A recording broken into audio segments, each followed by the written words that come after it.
So if you have got 1 acre, you have got 10 children, and you divide again, what will happen? Now, some of us who have been like John the Baptist, making noise. From the 1960s, we have been making noise. You people, be careful. Now, by the time we came back from fighting, 1986, I could see that the situation was getting out of hand. That's why, therefore, after the short period of stabilization, I started the campaign in the Cattle Corridor, Nyabsho's area, about wealth creation. I started with those people there. And for them, I was telling them, you people, you are busy with the indigenous cows, which are not, those indigenous cows are very precious if they are properly selected. But at that time, they were not selected properly. They were mixed. Many of them would give little milk. They were high milkers, but they had not been identified. We have identified them now. I have got Ankole cows which milk as much as the European cows and even better. But at that time, they were not yet sorted out. So that's how I made the Chibaro Chura in Luo. I said, you people, if you have got 4 acres and less, you should use intensive agriculture, where you use a small piece of land, but you select enterprises that will give you good money, even if you do them on a small scale. And some of the fields are from maize. You, of 4 acres, don't go for maize, because you will get poor out of that effort. Let the one with big land be the one to do the maize. The ones with big land do the maize, because we need it. Even for intensive agriculture, we need the maize. We need the cotton. The shirt I'm putting on is cotton from Uganda, from cotton to garment. We need tobacco, the smokers need tobacco. We need the basoga, the chakura gas, ebikado, ebikoijo, sugar cane. Are we going to import sugar? No, we need sugar. Some people produce sugar cane. We needed the indigenous cows that time before we had sorted them out. We needed them for beef, for leather, and so on. But those should be done by people with big land. And we call that extensive agriculture.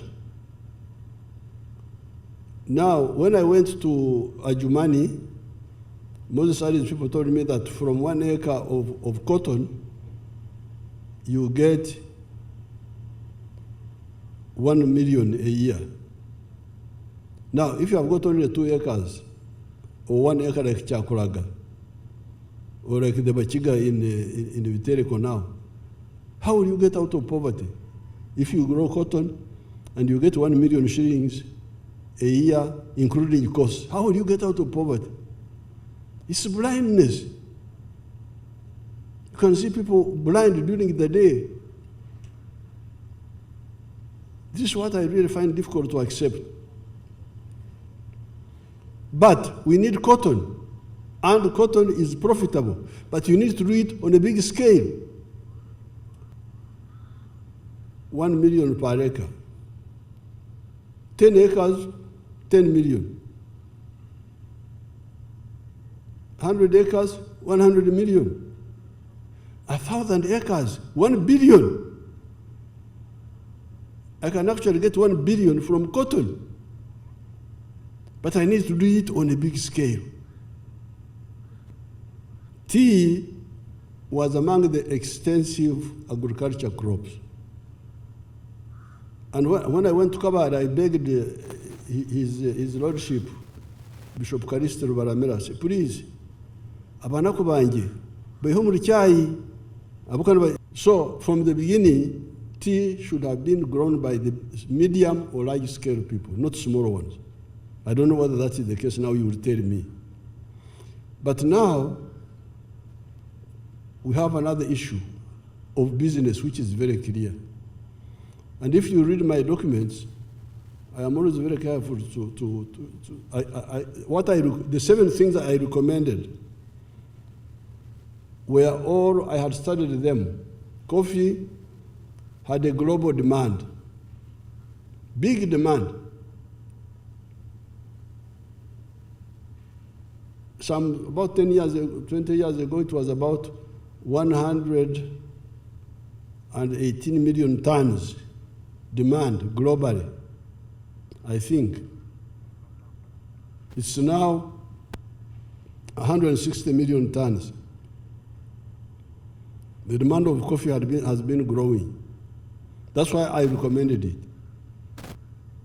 It has got good money per acre, but also the demand is big. The milk, the demand is big. When I promote milk, it's big demand globally.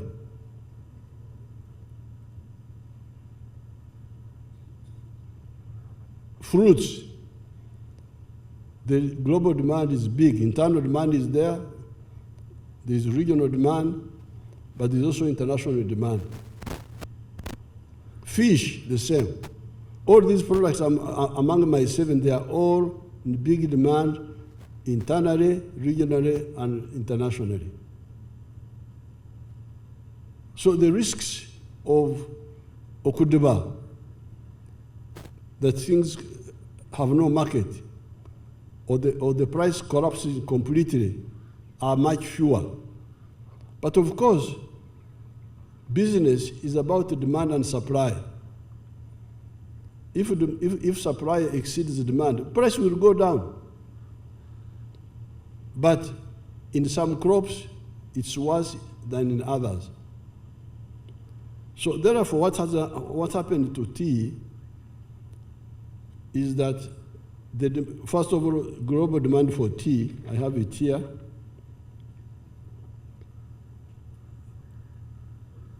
Global demand is 6.2 million tons.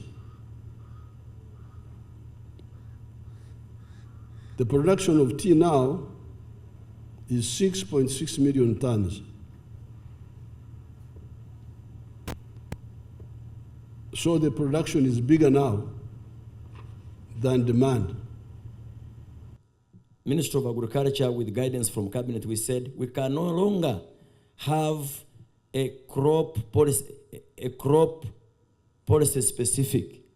We will now have a strategy for agriculture, a strategy for animal husbandry, and a strategy for fisheries. And consequently, we passed in Cabinet what we call the Agricultural Value Chain Development Strategy. So in that strategy, each crop, each enterprise, we describe how to pursue it through, from research to seed, to planting, to harvesting, and post-harvest. So, Your Excellency, what we are doing now, that we have drafted tea management guidelines and regulations, which are before the Attorney General. When they are out, we will bring them to Cabinet. Those regulations will empower our extension staff, because, Your Excellency, when we remove the agencies like UCD and others, we agreed that we empower one regulatory system through the extension system. So we shall empower the district production coordinators and their sub-county staff. Let me speak in the interest of tea outgrowing. Your Excellency, through government intervention of free tea seedling supply, Uganda's tea industry is dominated by tea outgrowers as opposed to processing factories owning nucleus estates. As a result, more than 70% of Uganda's tea acreage, people grow tea and supply it to factories which they do not own. So when I talk of value addition, twine ndijo miringo eyamajani, and on an important note, are the most expensive.